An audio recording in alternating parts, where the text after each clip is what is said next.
चलिए अब आपको बताते हैं, बीती रात की बात करते हैं। बीती रात साहब क्या हुआ, पंजाब किंग्स का मुकाबला था और बड़ा शानदार मैच हुआ क्योंकि मैच गया आखिरी ओवर तक। जीटी वर्सेस पंजाब मैच था और पंजाब किंग्स की इस रोमांचक मुकाबले में जीत हुई। गुजरात टाइटंस को पंजाब ने 11 रन से हराया। गुजरात के सामने 244 रन का लक्ष्य था, लेकिन गुजरात की टीम 232 रन ही बना पाई और इस तरह पंजाब किंग्स की टीम जो है वो पॉइंट टेबल में जीत के साथ उसने एंट्री कर ली। यहां इस मैच के बाद अब जो है मतलब आज की तारीख में इस 2025 के सीजन में सभी टीमों ने एक एक मैच खेल लिए हैं, यानी सभी टीमों का जो सफर है वो शुरू हो चुका है। लेकिन मुकाबला जबरदस्त रहा और वही बात थोड़ी देर पहले भी हम जो कह रहे थे कि फैंस को इस तरह के मुकाबले देखने में मजा आता है जहां आप आखिरी ओवर की आखिरी गेंद तक लगे कि हां अभी मुकाबला किसी भी तरफ जा सकता है। हालांकि इस मैच में तो ऐसा नहीं हुआ, लेकिन अच्छे मुकाबले देखने को मिल रहे हैं पहले ही हफ्ते में। बिल्कुल। और जो कल वाला जो मैच था, मुझे एक अच्छी चीज ये लगी कि हम श्रेयस अय्यर एक 100 अपना वो पूरा करने वाले थे, उन्होंने लेकिन अपना 100 सेक्रीफाइस किया और सामने वाला जो प्लेयर था वो लगातार रन भी बना रहा था और वो रन वसूल हुए। एंड में जाकर वही हुआ कि वो 12 या 15 रन का अंतर बच गया। 244 या 245 रन बनाने थे, लेकिन 230 तक ही वो पहुंच पाए। शायद अगर वो 100 के चक्कर में रह जाते, हाँ, एक दो बॉल भी इधर होती, और जिस तरह से शशांक सिंह मार रहे थे, अगर वो फ्लो टूट जाता तो शायद 10-15 रन का वहां पर अंतर आ सकता था और वही चीज भारी पड़ जाती। और जैसा सर ने कहा कि हर मैच आपको ऐसा मिल रहा है कि हर मैच आखिरी ओवर तक जा रहा है, कुछ भी हो सकता है, क्योंकि लोग अब ये उम्मीद करते हैं कि कल जैसे 7 बॉल में 33 रन चाहिए थे तो शायद वो भी बन सकते हैं। रिंकू सिंह ने एक वो बेस तैयार कर दिया है कि भाई 5 छक्के मारकर भी आप जीत सकते हो और लोगों को अब वही उम्मीद रहती है कि भाई कुछ भी हो सकता है एंड में जाकर। और ये सबसे अच्छी चीज़ है आईपीएल को लेकर, क्योंकि जो पहले T20 का बेस हुआ करता था कि 150, 160, 180 तक मानते थे कि 180 प्लस है तो आप जीत ही जाओगे, लेकिन अब आईपीएल में वो बेस जो है वो 200 प्लस हो गया है कि हर टीम 200 तो बना ही लेगी, उसके ऊपर आप जितना बनाएं उतना आपका बोनस है और उतना ही मैच आप आखिर तक ले जाने की कोशिश करते हैं। जो अभी तक हमको जो एक एक मैच हर टीम का हुआ है वो देखने को मिला है। सिर्फ शायद सर चेन्नई का मैच है कि जहां पर थोड़ा कम हुआ है और चेन्नई की पिच ऐसी है बिल्कुल जहां पर बॉल थोड़ा रुक कर आएगी और स्कोर करना थोड़ा मुश्किल हो जाएगा। बिल्कुल। बहुत विस्तार से श्रेयस अय्यर पर बात करेंगे अभी जिस पहलू की बात कर रहे हैं, क्योंकि क्या ये रोहित शर्मा की देन है भारतीय क्रिकेट स्टार्स को कि भाई अपने शतक को, पर्सनल माइलस्टोन्स को अब छोड़ दो और सिर्फ सोचो टीम की जीत के बारे में। और बिल्कुल सटीक ऑब्जर्वेशन है ये कि अगर वहां पर शशांक सिंह 1 या 2 गेंद मिस करते, और ये क्या गारंटी है कि श्रेयस अय्यर को 3 रन चाहिए थे वो एक ही गेंद पे बना लेते। ये भी तो संभव है कि वो अपने शतक को बनाने के लिए 2 गेंद खेल जाते, क्या वो शतक वहां पर टीम को कॉस्ट कर जाता। इस पर बात करेंगे आगे, लेकिन सबसे पहले आपको वो आखिरी 2 ओवर का रोमांच बताते हैं, किस तरह से वो रोमांच रहा। आखिरी 2 ओवर में जीटी को 44 रन चाहिए थे और उसके बाद जो 19वां ओवर था वो किया विजय कुमार वैशाख ने। 19वें ओवर में 18 रन बने। आखिरी ओवर में जीत के लिए 27 रन चाहिए थे, लेकिन गुजरात की टीम 15 रन ही बना पाई और इस तरह से 11 रन से उसे हार का सामना करना पड़ा। मैं एक दूसरी नई चीज पर जाऊंगा मोहित। हमको लगता यह है कि 14 मैच हैं, एक आध मैच चला भी गया शुरुआत का तो क्या हुआ, लेकिन मैं हमेशा ये कहता हूं कि जब शुरुआत में जब प्रेशर कम रहता है, जब आपके पास उस तरह से दबाव नहीं है, पॉइंट टेबल में हर एक मैच का प्रेशर नहीं है, प्लेऑफ में जाने के लिए वो नेट रन रेट वाला जो विलन है उसकी एंट्री अभी नहीं हुई है, अच्छे से 2-3 मैच शुरुआत में जीत लीजिए, शांति से बैठे रहिए। उसके बाद फिर शुरुआत में अगर बाद में दूसरे हफ्ते में या तीसरे हफ्ते में एक आध, देखिए एक मैच आप अनएक्सपेक्टेड हारेंगे ही हारेंगे। लीग की हिस्ट्री उठा के देख लीजिए, आप जीतते जीतते हार जाएंगे। एक मैच में आपकी बॉलिंग फ्लॉप होगी ही होगी, कोई इसको रोक नहीं सकता। एक मैच में आपके बैट्समैन नहीं चलेंगे तो नहीं चलेंगे, ये सब सबको पता है। तो इस लिहाज से अगर देखा जाए तो ये मैच बड़ा इंपॉर्टेंट है पंजाब के लिए और उतना ही इंपॉर्टेंट है गुजरात के लिए। अच्छा खासा मैच था, जीत सकती थी गुजरात की टीम, लेकिन फिर वही जो बॉलिंग जिस बुद्धिमानी से की पंजाब के जिन बॉलर्स ने, जिस लेंथ पर विकेट से बड़ी दूर दूर बॉलिंग कर करके जिस तरह से परेशान किया रदरफोर्ड को, अच्छा मैच और उससे बड़ी इंपॉर्टेंट पहली जीत पंजाब के लिए। बिल्कुल, सर ने बिल्कुल सही चीज़ कही कि स्टार्टिंग में ही आपको मोमेंटम तैयार करना पड़ता है, क्योंकि कई बार ऐसा होता है कि आप स्टार्टिंग में अगर पीछे रह गए तो दूसरी टीमों के मुकाबले जाना, उनके बराबर जाना बहुत मुश्किल हो जाता है, क्योंकि एंड में फिर सारी की सारी चीज़ें जो हैं वो नेट रन पर आ जाती हैं। स्टार्टिंग में आप अगर गुजरात कल थोड़ा सा रिस्क और ले सकती थी, लेकिन वो नहीं हो सका। यहाँ पर भी दूसरी टीमों के साथ भी यही हुआ, लेकिन अब देखना ये होगा कि सर कि क्या शुभमन गिल को थोड़ा और अग्रेसिव कैप्टनसी करने की जरूरत है यहाँ पर, क्योंकि थोड़ा उनको अभी प्रेशर दिख रहा था। कल भी वो दिख रहा था कि कोई बड़ा फैसला या कोई चौंकाने वाला फैसला वो नहीं ले जा रहे थे। अपने जो प्लान बनाकर आए उसी प्लान पर चल रहे थे कि वही आशीष नेहरा ने जो प्लान दिया है हम उस पर खेलेंगे। लेकिन स्टार्टिंग के 2-3 मैच, जैसा सर ने कहा कि आपके पास मौका है, अगर आप रिस्क लेना चाहें तो बिल्कुल ले सकते हैं, क्योंकि और बड़ी टीमों की बात यही होती है, जो बड़ी टीमें आप उठाकर देखेंगे उनको मालूम है कि स्टार्टिंग में ही हमको एक बेस बनाकर चलना है या किस तरह हमको रिकवर होना है, उनके पास ये मौका है। लेकिन जो नई टीमें हैं या सोकोल्ड जो पीछे रह जाती हैं टीमें, छोटी टीमें जो है आईपीएल की, उनके लिए काफ़ी चीज़ें मुश्किल हो जाती हैं। बिल्कुल, और इसीलिए शुरुआत में जब तमाम तरह के दबाव तनाव नहीं है, जब हर कोई ये सोच रहा है कि एक ही मैच तो है, दूसरा मैच ये तो है, वहां पर अगर आप जीत हासिल कर लें तो ये जीत आपको बहुत काम आती है जब दबाव बढ़ता है तब। अर्शदीप सिंह ने क्या कहा इस जीत के बाद, क्योंकि बड़ी शानदार गेंदबाजी की उन्होंने और पूरे चैंपियंस ट्रॉफी में बाहर बैठे थे, लेकिन उसके बाद भी बिल्कुल सही टप्पा पकड़ा, बुद्धिमानी से गेंदबाजी की, जहां पता था कि हाँ विकेट से बाहर गेंदबाजी करनी है, आउटसाइड द ऑफ स्टंप गेंदबाजी करनी है, अच्छा खासा बाहर फेंकना है, वो सब कुछ किया उन्होंने। क्या कहा उन्होंने ये भी आपको बताते हैं। उन्होंने कहा कि हमारी सोच जो है वो बिल्कुल साफ थी, हमने तय कर लिया था कि बल्लेबाज को ऑफ साइड में ही गेंदबाजी करेंगे। वैशाख की गेंदबाजी देखकर खुशी हुई, वो नेट्स पे बहुत मेहनत करता है। दिमाग में यही था कि बल्लेबाज अगर गेंद को मारने से चूकेगा तो उसे थोड़ा बाहर गेंदबाजी की जाए। ओस की वजह से गेंद थोड़ा फिसल भी रही थी। जीत का श्रेय बल्लेबाजों को भी जाता है जिन्होंने पहली ही गेंद से आक्रामक बल्लेबाजी करके अच्छा स्कोर जोड़ा। बिल्कुल सही बात है, इस पर तो अभी हम चर्चा करेंगे किस तरह से बल्लेबाजी की पंजाब की टीम ने, लेकिन अर्शदीप जो कह रहे हैं वो बिल्कुल सही बात है। भाई आपको जब समझ में आ रहा है कि रिस्क क्या है, एक रन का रिस्क है, आपको एक गेंद एक्स्ट्रा फेंकनी पड़ेगी और एक रन आप अतिरिक्त दे देंगे विरोधी टीम को, लेकिन अगर वो डॉट बॉल चली गई तो वो जो प्रेशर क्रिएट करेगी वो शायद उस एक रन के मुकाबले कहीं ज्यादा बड़ा प्रेशर होगा, और इसीलिए इस बात की परवाह किए बिना कि बॉल वाइड जा सकती है, लगातार वैशाख और अर्शदीप उसी जगह पर बॉल करते रहे और रदरफोर्ड लगातार वो बल्ले से मिलाने की कोशिश करते रहे। उनके भी दिमाग में नहीं आया कि एक सिंगल ले लेते हैं, थोड़ा सा कुछ शायद टीम के लिए राहत हो जाए। कुल मिला जुलाकर जिस फॉर्मेट को कंप्लीटली बैट्समैन का फॉर्मेट माना जाता है, प्रथम दृष्टया ऐसा दिखता है कि बल्लेबाजी है जी सब कुछ, लेकिन वहां पर भी सूझबूझ भरी गेंदबाजी क्या कर सकती है ये अर्शदीप सिंह ने करके दिखाया। बिल्कुल, अर्शदीप देखिए पिछले कुछ सालों से टीम इंडिया के T20 के बेस्ट बॉलर रहे हैं और आईपीएल में भी वो चीज़ दिखा रहे हैं कि कितने स्ट्राइक बॉलर हैं। और जैसे सर ने कहा कि सिर्फ बल्लेबाजी नहीं है, अगर आप यहाँ पर बॉलर भी थोड़ा सा दिमाग लगाते हैं और दिमाग का खेल पूरा वो बन जाता है कि किस तरह सिर्फ एक रन की कीमत के लेकर वाइड चली जाएगी तो चली जाएगी, वो अच्छी बात है। क्योंकि अगर हल्की सी भी यहाँ पर लेंथ बिगड़ती तो शायद रदरफोर्ड ऐसे बल्लेबाज हैं जो बड़े शॉट लगा सकते हैं, लेकिन वो अर्शदीप के ट्रैप में आते चले गए। और सर ने बिल्कुल ठीक कहा कि ना आप सिंगल ले पाए और ना आप बड़े शॉट मार पाए। उसी फेयर में वो जो आखिरी के 2 ओवर था उसमें आप गेम में पूरा फंस गए और नतीजा फिर आपके सामने है।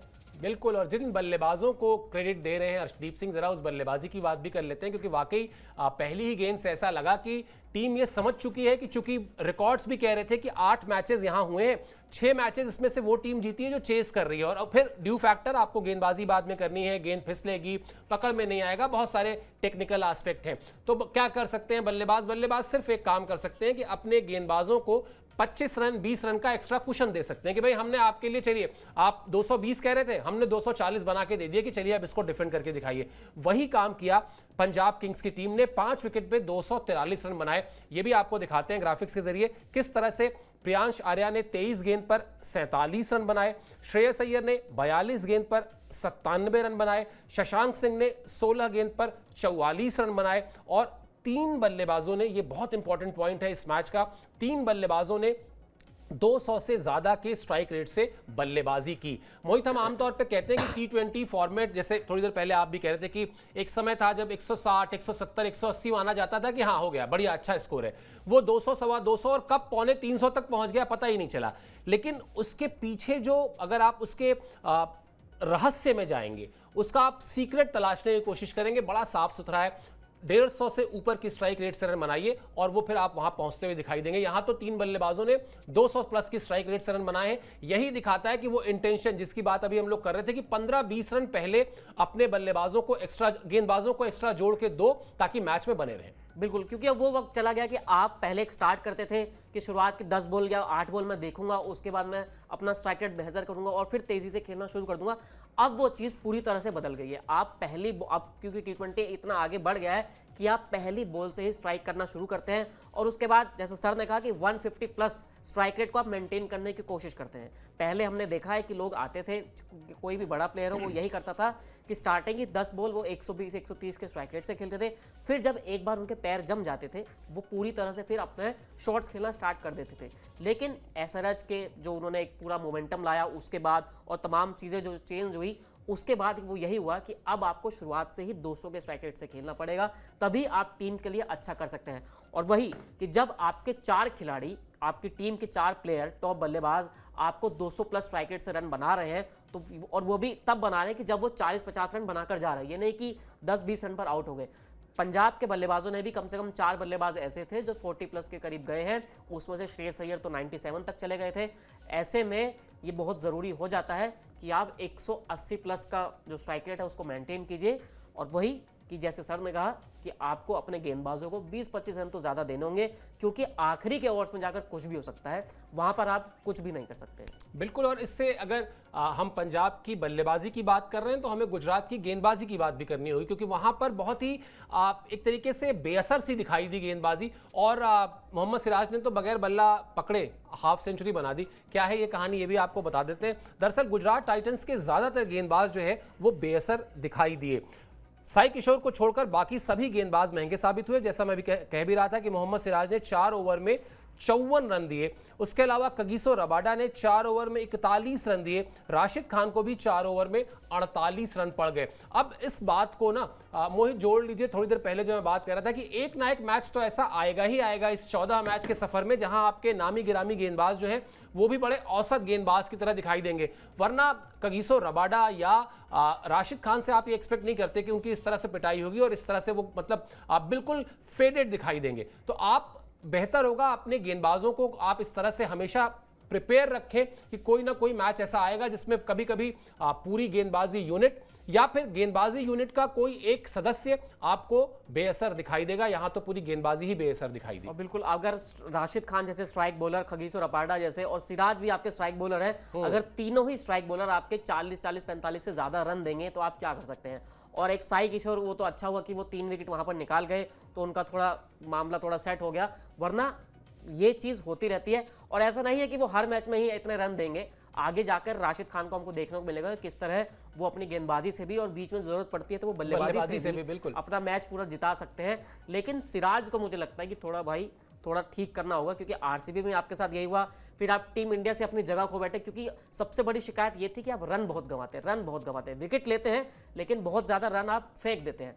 कल तो ये हुआ कि आपने ना विकेट लिए और रन तो आपने 50 बना ही दिए, तो आप देखिए क्या कर सकते हैं। बिल्कुल। लिमिटेड ओवर्स में कई बार उनके ऊपर ये उंगलियां उठी हैं कि जिस लिहाज में उससे वो रन देते हैं उसके बदले में विकेट लेकर नहीं आते। अगर वो टेस्ट मैचेस में तो फिर भी चल जाता है, जहां पर आपको विकेट लेना ज़्यादा ज़रूरी होता है, 5, 7, 10, 15 रन बहुत ज़्यादा इंपॉर्टेंस नहीं रखते हैं। लेकिन लिमिटेड ओवर्स में ये दिक्कत है उनके साथ कि उनका जो इकोनॉमी रेट है वो बड़ा तकलीफ देता है उनकी पहले की फ्रेंचाइजीज को भी और इंटरनेशनल क्रिकेट में टीम इंडिया को भी। शुभमन गिल ने क्या कहा इस हार के बाद ये आपको बताते हैं, फिर उसके बाद आएंगे उस पॉइंट पर श्रेयस अय्यर के 97 रन क्यों किसी शतक से ज्यादा बड़े हैं। पहले बात कर लेते हैं शुभमन गिल के उस स्टेटमेंट की। उन्होंने कहा कि हम मौके का फायदा नहीं उठा पाए, हमें गेंदबाजी और बल्लेबाजी दोनों में मौके मिले लेकिन हमारे गेंदबाजों ने अंत में काफी रन दे दिए। इसके बाद बल्लेबाजी में मिडिल ओवरों में 3 ओवर ऐसे थे जब हम सिर्फ 18 रन ही बना पाए।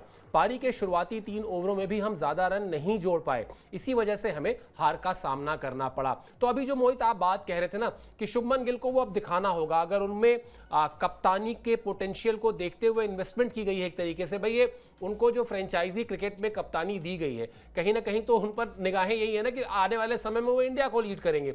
और जब वो ये कहते हैं कि हम शुरुआत के ओवर्स में रन नहीं बना पाए तो इसकी जिम्मेदारी वो किसी और को नहीं दे सकते, क्योंकि वो खुद ही शुरुआती ओवर में बल्लेबाजी कर रहे हैं। यहां से अब शायद शुभमन गिल को वो अपना बैटिंग का जो गियर है वो चेंज करना होगा, उनको खुद वो एग्रेसिव अप्रोच लाकर दिखानी होगी, उनको वो काम करना होगा जो रोहित शर्मा कर रहे हैं टीम इंडिया के लिए कि आप जाइए, आप 2 ओवर तक क्रीज पे रहेंगे, 3 ओवर तक रहेंगे, 5 ओवर तक रहेंगे, ये बात की बात है, लेकिन जाते ही मारना शुरू कर देंगे ताकि जो सामने वाला बल्लेबाज है उसके ऊपर किसी भी तरह का दबाव ना रहे। और पावर प्ले का फायदा अगर आपने उठा लिया तो इस लीग का आप अगर बहुत अच्छे से डाइसेक्शन करें तो आप पाएंगे कि वो जो 6 ओवर हैं शुरुआत के वो बड़े इंपॉर्टेंट होते हैं, उसकी जिम्मेदारी शुभमन गिल को उठानी होगी और किसी को नहीं।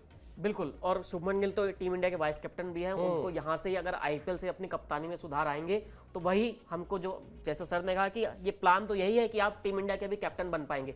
और वही चीज़ कि अब आपको शुभमन गिल वनडे के बहुत बेहतरीन प्लेयर है लेकिन T20 में उनको थोड़ा देखना होगा कि भाई मुझको शुरुआत से ही 150 के प्लस से स्ट्राइक रेट से चलना होगा, क्योंकि अब ये वनडे मैच नहीं है कि जहां आप 15 ओवर स्टार्टिंग के अच्छा खेलेंगे, उसके बाद 35 ओवर आपके पास रन बनाने के लिए रहेंगे। लेकिन T20 में आपको, क्योंकि पूरा गेम बदल गया है, जब सामने वाली टीम ने अपना गेम बदल दिया है तो आपको भी अपना गेम बदलना ही होगा। और रोहित शर्मा वाली अप्रोच यहाँ पर सबसे बेहतरीन है, क्योंकि अगर आप चल गए तो आप टीम के काम आ जाएंगे। अगर आपको आउट ही होना है तो आप जल्दी आउट हो जाइए, ताकि दूसरा कोई अगला प्लेयर आए वो ज़्यादा तेज गति से खेल सके। और शुभमन गिल को जितना जल्दी हो सके ये अप्रोच अपनानी होगी, ताकि उनकी टीम को फायदा हो, या फिर वो आते ही एक तरह से 200 प्लस के स्ट्राइक रेट से खेले, बड़ा खुश होकर खेले, खुले दिल से खेले, तो ही मज़ा आएगा और तो ही वो ऑरेंज कैप की रेस में भी आ पाएंगे। बिल्कुल, यहाँ पर सवाल यही है कि आप अगर कप्तान हैं और अगर आप ही पारी की शुरुआत भी कर रहे हैं तो फिर आपको ये जिम्मेदारी तो लेनी होगी। ग्राहम स्मिथ का एक इंटरव्यू मुझे याद है, उसमें वो ये कह भी रहे थे कि बड़ा मुश्किल होता है कप्तानी करना और ओपनिंग करना, क्योंकि दोनों चीज़ें आपस में जुड़ती हैं। अगर कप्तानी अच्छी नहीं चल रही है तो फिर वो ओपनिंग में आपको हाथ पैर फूले रहते हैं, और अगर ओपनिंग में रन नहीं बने तो आपको पता होता है कि जाके अभी कप्तानी भी करनी है, प्रेस का सामना भी करना है, सवाल भी पूछे जाएंगे, तो थोड़ा मुश्किल तो है। लेकिन फिर बड़े खिलाड़ी जो हैं, चैंपियन खिलाड़ी जो हैं, लेजेंड्स जो हैं, वो ऐसे ही बनते हैं, इन्हीं मुश्किल रास्तों पे चल के। आसान रास्तों पे चलकर तो कोई क्या ही लेजेंड बनेगा। तो ये शुभमन गिल को समझना होगा।